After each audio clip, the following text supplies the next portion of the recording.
estatutaria que está para revisión de la Corte Constitucional, algunos sectores de opinión consideran que será peor la cura que la enfermedad, por cuanto se debilitaría la tutela, y dos, las EPS seguirán en el negocio de la salud, ya no como empresas promotoras, sino como gestoras. ¿Cuál es su parecer? Respondo, dijéramos, en tres partes. La primera, lo que hace la ley estatutaria es consolidar la salud como un derecho fundamental, decir cuáles son los principios y cuáles son los derechos de los ciudadanos de manera clara. Hace algunos avances, yo creo que son importantes, por ejemplo, en el tema de las autorizaciones, que ya no se van a necesitar, en el tema del control de precios de medicamentos, que ha estado en medio de la polémica en los últimos días. No se mete con el tema de las EPS como no puede hacerlo.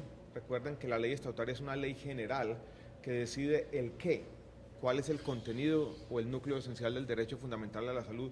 No decide, y no debería hacerlo, los elementos esenciales del modelo. Sobre la tutela hay una polémica que yo creo que es una falsa polémica. Digo, y lo digo de manera clara, si se quiere, vehemente. Ninguna tutela después de la ley estatutaria va a poder ser negada en el país argumentando, por ejemplo, temas de fiscales. No se van a subordinar como no pueden subordinarse los derechos sociales a los temas de estabilidad o sostenibilidad fiscal. Hay, eso sí, a la hora de definir el núcleo esencial del derecho, una decisión que tiene que tomar la sociedad, sobre todo con aquellos tratamientos que no tienen ninguna evidencia sobre su seguridad, eficacia o efectividad.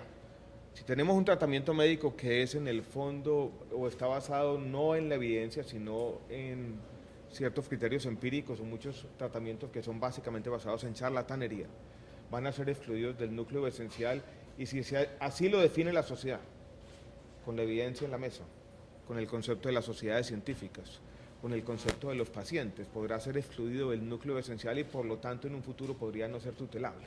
Pero es para eso nomás, no es para lo que cueste mucho, es para lo que no funcione. Eso es simplemente lo que trata de hacer la ley estatutaria. Ministro, los problemas financieros que tienen la mayoría de los hospitales en parte son por las deudas de las EPS, y ellos dicen, en buena parte, que ha sido el ministerio el que no ha querido meter en cintura a estas entidades para que se pongan al día. Hemos venido trabajando con la Superintendencia de Salud desde hace rato. Si ustedes miran las medidas que se han tomado en los últimos meses son duras, se han liquidado varias de estas EPS, usted sabe que no es fácil, y venimos a eso, a escuchar a las quejas, que son muchas, los reclamos, y a meterlas en cintura, si se quiere. La labor mía, se los digo de manera, si se quiere, gráfica, es casi una labor de Chepito. Yo me la paso varias horas al día tratando de llamar a las EPS y por qué no han pagado, tratando de hacer eso que usted dice, que no hemos hecho. Créame que lo hacemos, no es una situación fácil. Hemos tomado medidas desde el año pasado. El Congreso de la República aprobó el año pasado la ley 1608, sancionada por el presidente en enero de este año, que liberó recursos importantes para cancelar algunas de las deudas históricas de las entidades territoriales con las EPS, que se traducían a su vez en deudas con los hospitales. Eso ha aliviado la situación en algunos casos, no en todos. Estamos liberando los famosos recursos del FOSIGA a las EPS para que éstas ya no tengan disculpa para no pagar. Y estamos con la superintendencia y con la procuraduría haciendo un trabajo de acompañamiento. Hemos hecho unos llamados aclaratones porque muchas veces hay diferencias en las deudas. Los hospitales dicen que les deben una cosa, las EPS dicen que las deudas son mucho menores, y hay un proceso, dijéramos, de conciliar esas cuentas donde también hemos venido trabajando. A eso venimos precisamente, a ayudar en este proceso complejo, y reconocemos esa parte del diagnóstico que usted dice que es cierta. Las deudas más grandes, los problemas más grandes se derivan de la falta de pago de algunas EPS, sobre todo, y eso se ve aquí, dijéramos, en el departamento, en los hospitales de mayor nivel de complejidad. En los hospitales de menor nivel de complejidad tenemos el giro directo que ha ayudado a que los recursos fluyan de manera expedita. Pero igual, a pesar de todos los esfuerzos que se están haciendo, se siguen presentando pasos de la muerte, que dejan de atender personas, que no dan las citas a tiempo. ¿Cuál es la respuesta? Hemos venido trabajando en eso. Usted sabe que tenemos unas medidas más estrictas para entrega de medicamentos y citas de especialistas, pero no podemos desconocer lo siguiente, y yo creo que en eso tenemos que ser conscientes como sociedad, que muchas veces también tenemos restricciones de oferta. En el país no hay suficientes especialistas, tenemos aproximadamente 10.000. Les doy un solo caso para que veamos un poco la complejidad. En el país hay menos de 200 oncólogos clínicos y tenemos más de 70.000 casos de cáncer al año. Por eso tenemos que trabajar en eso también, en que existan más camas, más especialistas para que aquello no pase. No podemos caer tampoco en una especie de diagnóstico facilista que dice si eliminamos las EPS vamos a estar en un mundo, dijéramos, paradisíaco. Eso no es así. O sea, tenemos muchos problemas, hay que solucionar esas barreras o obstáculos artificiales de las EPS para el servicio, pero el país va a tener que construir unas capacidades en la próxima década para eliminar muchos de los problemas que usted menciona que son verdad. Pero yo creo que se han venido disminuyendo. Y la Superintendencia de Salud va a actuar sin ningún tipo de reato cuando ocurran paseos de la muerte o cuando se vulnere el derecho fundamental de los ciudadanos. Ministro, un tema que preocupa y es en todo el país, y es el tema de los medicamentos que están en el posto, están en el posto. Con la nueva reforma es posible que esto se mejore, pero hay otro inconveniente y es la calidad de los medicamentos. Se habla que los medicamentos genéricos deben tener el mismo nivel de calidad en los tratamientos, sin embargo, son muchos los casos en donde los tratamientos, los medicamentos formulados genéricos no surten el efecto que surte un medicamento de otra marca. Su pregunta es buena, pero en general, puede haber casos particulares donde eso se cumpla. En general, los medicamentos genéricos son casi tan buenos como los otros. Yo diría que incluso el problema es el otro. El problema es que en el país no existe una cultura de los genéricos todavía por el lado de los médicos. Se sobreestima, yo creo que esa diferencia a favor de los medicamentos de marca. Y para la sostenibilidad de los sistemas de salud tenemos que empezar a usar los genéricos de calidad, los que funcionan y que tienen un precio bastante menor. En el tema de medicamentos yo quisiera decir lo siguiente, porque se ha suscitado una polémica en los últimos días. Nosotros estamos tomando medidas y seguiremos tomando medidas. El país tiene por primera vez en una década una regulación fuerte en el tema de medicamentos.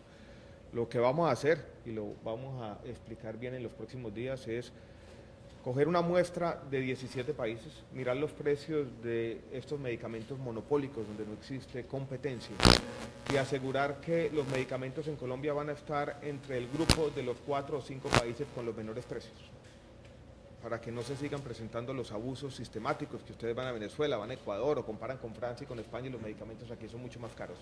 Ya existe y en abril la regulación fue hecha por la Comisión Nacional de Precios y Dispositivos Médicos en el mes de abril. Vamos a anunciar los primeros 40, 50 medicamentos la semana entrante. Hemos trabajado también para crear competencia en la nueva generación de medicamentos que se conocen como biotecnológicos. Tenemos en la ley ordinaria 2 o 3 artículos que apuntan a bajar los precios de los medicamentos. Uno que en particular dice que la aprobación de nuevas patentes que a veces crean poder monopólico sin razón tiene que estar mediada por un concepto del Ministerio de Salud. La información sobre uso y precios de medicamentos va a pasar a ser información de interés público. La ley estatutaria asocia o vincula el derecho fundamental a la salud a la regulación de precios de medicamentos, que le va a permitir al país protegerse en algunos escenarios internacionales que dicen que los controles de precios de medicamentos violan la propiedad intelectual. El país va a poder decir, aquí tenemos una norma de carácter casi constitucional que vincula el precio de los medicamentos al derecho fundamental a la salud.